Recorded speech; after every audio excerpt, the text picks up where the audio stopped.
Chapter 55, The Child Samuel. This chapter is based on 1 Samuel 1 and chapter 2, 1-11. Elkanah, a Levite of Mount Ephraim, was a man of wealth and influence, and one who loved and feared the Lord. His wife, Hannah, was a woman of fervent piety. Gentle and unassuming, her character was marked with deep earnestness and a lofty faith. The blessing so earnestly sought by every Hebrew was denied this godly pair. Their home was not gladdened by the voice of childhood, and the desire to perpetuate his name led the husband, as it had led many others, to contract a second marriage. But this step, prompted by a lack of faith in God, did not bring happiness. Sons and daughters were added to the household, but the joy and beauty of God's sacred institution had been marred, and the peace of the family was broken. Peninnah, the new wife, was jealous and narrow-minded, and she bore herself with pride and insolence. To Hannah, hope seemed crushed, and life a weary burden. Yet she met the trial with uncomplaining meekness. Elkanah faithfully observed the ordinances of God. The worship at Shiloh was still maintained, but on account of irregularities in the ministration, his services were not required at the sanctuary, to which, being a Levite, he was to give attendance. Yet he went up with his family to worship and sacrifice at the appointed gatherings.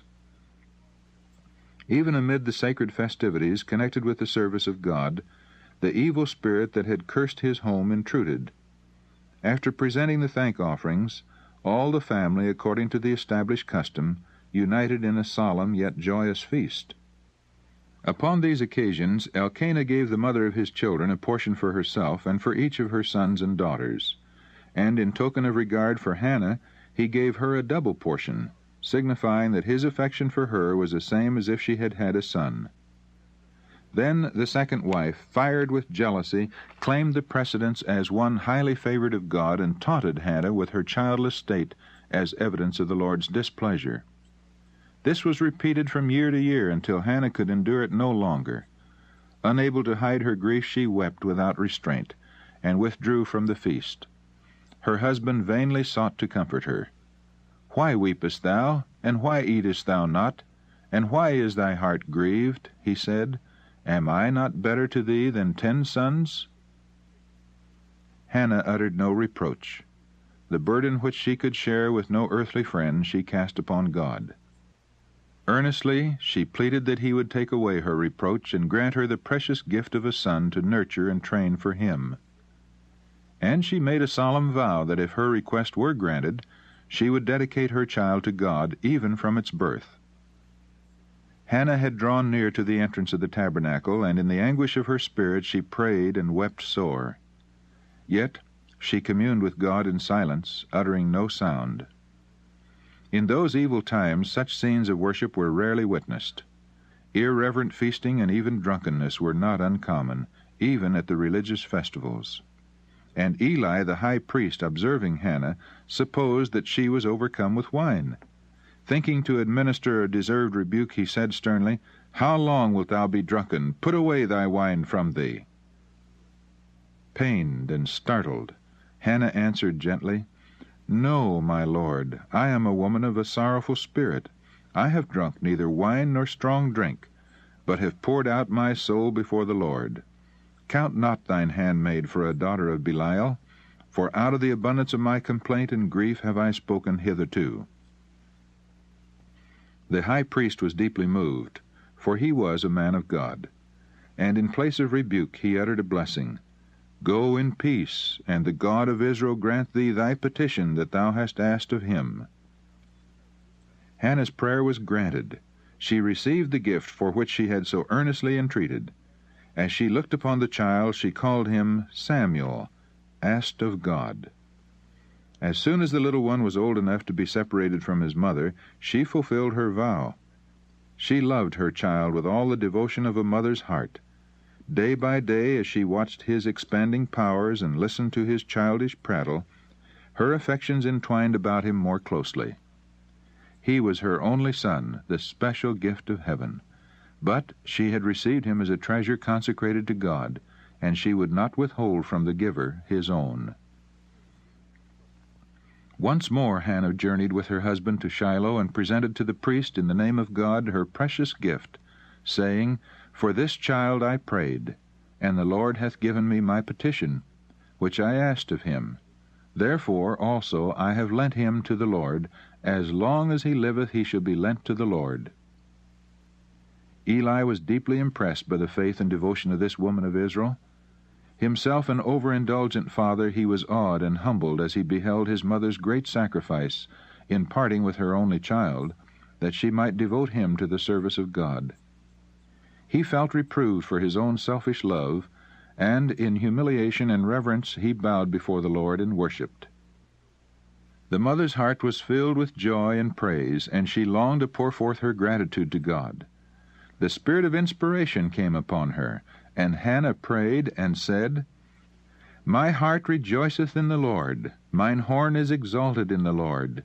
My mouth is enlarged over mine enemies, because I rejoice in thy salvation.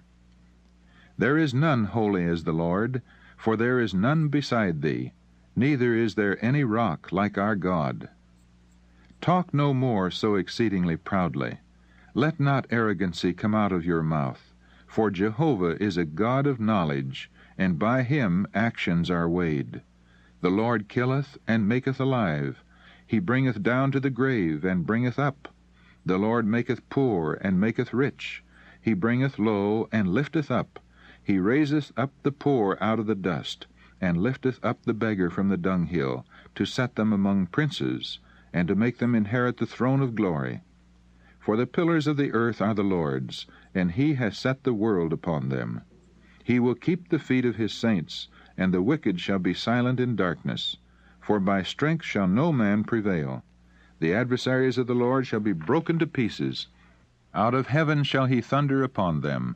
The Lord shall judge the ends of the earth, and he shall give strength unto his king, and exalt the horn of his anointed. Hannah's words were prophetic, both of David, who should reign as the king of Israel, and of the Messiah, the Lord's anointed. Referring first to the boasting of an insolent and contentious woman, the song points to the destruction of the enemies of God and the final triumph of his redeemed people. From Shiloh, Hannah quietly returned to her home at Ramah, leaving the child Samuel to be trained for service in the house of God under the instruction of the high priest. From the earliest dawn of intellect, she had taught her son to love and reverence God, and to regard himself as the Lord's. By every familiar object surrounding him, she had sought to lead his thoughts up to the Creator. When separated from her child, the faithful mother's solicitude did not cease. Every day he was a subject of her prayers. Every year she made, with her own hands, a robe of service for him. And as she went up with her husband to worship at Shiloh, she gave the child this reminder of her love. Every fiber of the little garment had been woven with a prayer that he might be pure, noble, and true. She did not ask for her son worldly greatness, but she earnestly pleaded that he might attain that greatness which heaven values, that he might honor God and bless his fellow men. What a reward was Hannah's, and what an encouragement to faithfulness is her example. There are opportunities of inestimable worth, interests infinitely precious, committed to every mother. The humble round of duties which women have come to regard as a wearisome task should be looked upon as a grand and noble work. It is the mother's privilege to bless the world by her influence, and in doing this she will bring joy to her own heart. She may make straight paths for the feet of her children, through sunshine and shadow, to the glorious heights above. But it is only when she seeks in her own life to follow the teachings of Christ that the mother can hope to form the character of her children after the divine pattern. The world teems with corrupting influences. Fashion and custom exert a strong power over the young. If the mother fails in her duty to instruct, guide, and restrain, her children will naturally accept the evil and turn from the good. Let every mother go often to her Savior with the prayer, Teach us, how shall we order the child, and what shall we do unto him? Let her heed the instruction which God has given in his word, and wisdom will be given her as she shall have need. The child Samuel grew on, and was in favor both with the Lord and also with men. Though Samuel's youth was passed at the tabernacle devoted to the worship of God, he was not free from evil influences or sinful example. The sons of Eli feared not God, nor honored their father. But Samuel did not seek their company, nor follow their evil ways. It was his constant endeavor to become what God would have him. This is the privilege of every youth. God is pleased when even little children give themselves to his service. Samuel had been placed under the care of Eli, and the loveliness of his character drew forth the warm affection of the aged priest. He was kind, generous, obedient, and respectful. Eli, pained by the waywardness of his own sons, found rest and comfort and blessing in the presence of his charge. Samuel was helpful and affectionate, and no father ever loved his child more tenderly than did Eli this youth. It was a singular thing that between the chief magistrate of the nation and the simple child so warm an affection should exist. As the infirmities of age came upon Eli, and he was filled with anxiety and remorse by the profligate course of his own sons, he turned to Samuel for comfort. It was not customary for the Levites to enter upon their peculiar services until they were 25 years of age. But Samuel had been an exception to this rule. Every year saw more important trusts committed to him, and while he was yet a child, a linen ephod was placed upon him as a token of his consecration to the work of the sanctuary. Young as he was when brought to minister in the tabernacle, Samuel had even then duties to perform in the service of God according to his capacity. These were at first very humble and not always pleasant, but they were performed to the best of his ability and with a willing heart. His religion was carried into every duty of life. He regarded himself as God's servant, and his work as God's work. His efforts were accepted because they were prompted by love to God and a sincere desire to do his will. It was thus that Samuel became a co-worker with the Lord of heaven and earth, and God fitted him to accomplish a great work for Israel. If children were taught to regard the humble round of everyday duties as the course marked out for them by the Lord, as a school in which they were to be trained to render faithful and efficient service, how much more pleasant and honorable would their work appear. To perform every duty as unto the Lord throws a charm around the humblest employment, and links the workers on earth with the holy beings who do God's will in heaven. Success in this life, success in gaining the future life, depends upon a faithful, conscientious attention to the little things. Perfection is seen in the least, no less than in the greatest of the works of God. The hand that hung the worlds in space is the hand that wrought with delicate skill the lilies of the field. And as God is perfect in his sphere, so we are to be perfect in ours. The symmetrical structure of a strong, beautiful character is built up by individual acts of duty. The faithfulness should characterize our life in the least as well as in the greatest of its details. Integrity in little things, the performance of little acts of fidelity and little deeds of kindness, will gladden the path of life, and when our work on earth is ended, it will be found that every one of the little duties faithfully performed has exerted an influence for good, an influence that can never perish. The youth of our time may become as precious in the sight of God as was Samuel.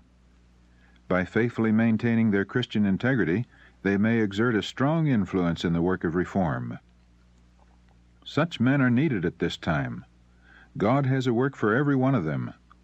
Never did men achieve greater results for God and humanity than may be achieved in this our day by those who will be faithful to their God-given trust.